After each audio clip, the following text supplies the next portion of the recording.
සුබ දවසක් මගෙත් එක්ක එකතු වුණු ඔයාට. අද නම් ආවේ මගේ සතුට ඔයාලත් එක්ක බෙදා ගන්න. මේ වෙද්දි ඔයාලා දන්නවනේ මම පුංචියට කොළකැඳ බිස්නස් එකක් කරනවා කියලා. ගොඩක් දවස් කල්පනා කරලා ගත්ත තීරණයක් තමයි ඒක. මොකද අපි අඩියක් ඉස්සරහට තියන්න හදනකොට අපි සුබවාදී විදියට හිතුවත් අන් අය අපේ අදහස් වලට එකතු කරන මතයත් එක්ක අපි හොඳ නරක දෙක අතරේ ගැටීමක් දෝලණය වීමක් සිද්ධ වෙනවනේ. නෑ මම මේක පටන් ගන්නවාමයි කියලා හිතලා 2024 පෙබරවාරි 21 මොනවා කිව්වත් කවුරු මොනවා කිව්වත් කමක් නෑ කියලා මම පටන් ගත්තා. හරියටම අවුරුදු 2කමාරක් වෙනවා මේ අගෝස්තු 21 වෙනිදාට. අවුලේ සම්පූර්ණ බර වගකීම හස්බන්ඩ් මතින් තියලා නිස්කාරණ ආඩෝපත් එක්ක ගෙදෙට්ට වෙලා ඉන්න ජීවිතයක් ගෙවන්න නම් මං චුට්ටක්වත් කැමති නෑ. අහස උසට බලාපොරොත්තු හොයින පොඩි බැඳගෙන හිටියේ නැති වුණත් හැම මොහොතෙම උත්සාහ කරේ කල්පනා කළේ පුංචිම හරි ආදායමක් අමතර ආදායමක් විදියට අපි අතට එනවනම් කියලා. ඉතින් මගේ හැකියාවත් එක්ක උදේවරුේ දරුවන් ඉස්කෝලේට ගියාම ඒ කාලයෙන් ගන්න පුළුවන් උපරිම ප්‍රයෝජනවත් වැඩක් විදියට තමයි කියන්නේ මගේ බිස්නස් එකක් විදියටම නෙමෙයි මගේ මානසික සුවය සඳහා තවත් කෙනෙකුගේ සුවපත් භාවයට මට රුකුලක් වෙන්න පුළුවන් අවස්ථාවක් විදියට තමයි දකින්නේ. පිළිසිදුව පිළිවෙලට බොහොම වගකීමෙන් හදන කැඳ එකක් නිසා දැන් මාව හඳුනන ගොඩාක් දෙනා අනිවාර්යෙන් කැඳ එකක් කියලා යන්න අමතක කරන්නේ නැහැ. ඉතින් උත්සාහය උනන්දුව තියෙනවා නම් අපිට කරන්න බැරි දෙයක් ඇත්තටම නැහැ. ඔන්න ඔය විදියට බොහොම පරිස්සමට එකතු කරගත්තේ රුපියල් කාසි චූටි ප්ලෑන් වලට තමයි මම එකතු කළේ.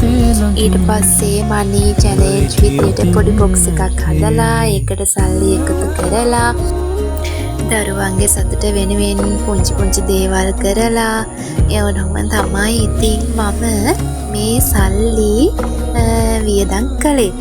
ඉතින් ඒ අතරින් මං දැකපු ලොකුම හීනයක් මෙච්චර ඉක්මනට මට හැබෑ කරගන්න පුළුවන් වෙයි කියලා හීනකින්වත් ඇත්තටම හිතුවේ නෑ. යකට හීන කියන්නේ පිරිමි හිත්වල තියෙන ආශාවක්නේ. ඉතින් ඒ වුණාට මටත් ඒ ආශාව තිබුණා. හැබැයි ඒ හීනෙට යන්න මෙච්චර ඉක්මනට පුළුවන් වෙයි කියලා නම් හිතුවේ නෑ. මොකද ඒක දුර තිබුණ හීනයක්. ඒ හීනේ ඉක්මනින්ම මල්පල ගන්නන්න හැබෑ කරගන්න මට ඉතින් පුළුවන් උනේ මෙන්න මේ පුංචි කැඳ බිස්නස් එක නිසා තමයි. වැස්ස අවුව කියලා නෑ. මොකද උදේට කැඳ ටික හදන් පාරට ආවයින් පස්සේ ඉතින් ටයිමින් පාස් වෙනකන් කැඳ ටික විකුණ ගන්න මෙතෙන්ට වෙලා ඉන්නවනේ. ඉතින් වැස්ස කියලා බලන්න නැතුව හැමදාම ගන්න කැඳ ඕඩර් එකක් තමයි මෙන්න මේ. හැමදාම මෙන්න මේ බස් එකෙන් කැඳ එකක් අරගන්නව අනිවාර්යෙන්ම. ඉතින් මගේ හීනෙට යන්න ඉක්මනින්ම උදව් වුණු ඔයාලා හැමෝටම ගොඩක් පිං. බොහොම ස්තුතියි. හදවතින්මයි කියන්නේ. මං අර කලින් කිව්වා වගේ හම්බ වෙන මුදලින් පුංචි මුදලක් හැමදාම මෙන්න මේ විදියට මම මනි චැලෙන්ජ් එකක් බොක්ස් එකක් හදාගෙන ඒකට එකතු කරන්න පටන් ගත්තා. හැබැයි මට මේක කම්ප්ලීට් කරන්න බැරි වුණා. මොකද මගේ හීනෙට යන්න තිබුණ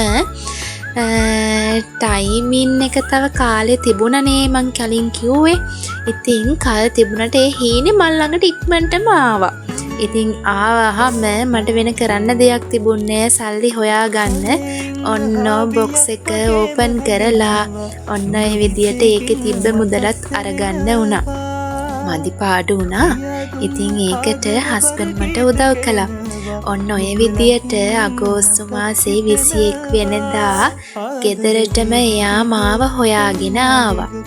ඉතින් 22 වෙනි සෙනසුරාදා තමයි මේ දකින්නේ. උදේ පාන්දර මං කිරිබත් හැදුවා. කිරිබත් හදලා කැඳත් හැදුවා. කැඳ එක ඊට පස්සේ පාරට අරන් ගිහින් ඇවිල්ලා ගෙදර ආපු ගමන් කිරිබත් කෑල්ලක් මාත් කාලා ඉක්මනටම නාලා කියලා ලෑස්ති වුණා රත්නපුර මහ සමන් දේවාලයට ගිහිල්ලා එන්න. මොකද වාහනයක් ගත්තොත් ඉතින් මේ සමන් දෙවි අඩවියේ ඉන්න හැමෝම ඉස්සෙල්ලාම කරන්නේ මෙන්න මේ මුදුන් මල් කඩ බඳු සමන් දේවාලෙට ගිහිල්ලා බාර කරන එක. ඉතින් හාහා පුරා කියලා ඉස්සෙල්ලාම යතුරු අතට ගත්තාම මාත් ඉතින් ප්‍රාර්ථනා කළා පින් දුන්නා. ඉතින් ඔන්න ඒ ප්‍රාර්ථනාවත් එක්කම 22 වෙනි සෙනසුරාදා උදේ